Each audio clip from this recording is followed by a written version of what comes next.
لیکن قرآن یہ ایسا معجزہ ہے، اگر آپ مکہ میں بیٹھ کر قرآن پاک کو کھولیں، الف لام میم سے شروع کریں، بنداس تک پڑھیں، اور پھر آ کر اپنی مسجد ترقی کے اندر اپنی الماری کو کھولیں، الف لام میم سے لے کر بنداس تک پڑھیں، ایک آیت کی رد و بدل تو دور کی بات، ایک حرف کا رد و بدل تو دور کی بات، ایک زبر اور پیش کی رد و بدل تو میں نظر نہیں آئی ہے۔ اس لیے کہ اللہ کے نبی کا عظیم معجزہ ہے، اور جس طرح نازل ہوا اسی طرح پہنچ گیا۔ آج ہم خوش قسمت ہیں، دیکھیں وہ صحابہ کتنے خوش قسمت تھے جن کے سامنے سرکار عالم صلی اللہ علیہ وسلم چاند کے 2 ٹکڑے فرمایا کرتے تھے، جن کے سامنے سورج واپس پلٹایا کرتا تھا، جن کے سامنے سرکار کی انگلیوں سے پانی کے چشمے جاری ہو جایا کرتے تھے، وہ کتنے خوش قسمت تھے۔ لیکن اگر آج تم چاہتے ہو کہ ہمیں آج بھی کوئی سرکار کا معجزہ نظر آئے، آج بھی ہم کوئی سرکار کا معجزہ دیکھیں، تو پھر رب کے اس کلام کو کھول لیں، بسم اللہ الرحمن الرحیم پڑھیں گے تو یہ بھی میرے آقا کا معجزہ ہے،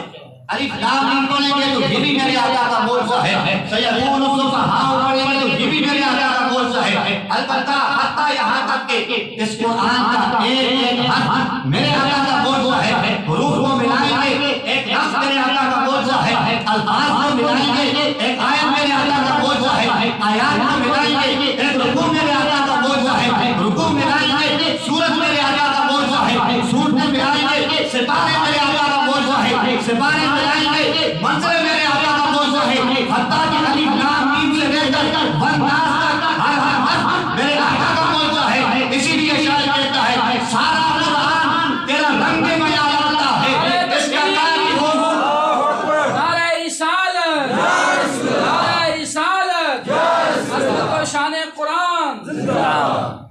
ہر حرف میرے آقا کا معجزہ ہے۔ شاعر فرماتا ہے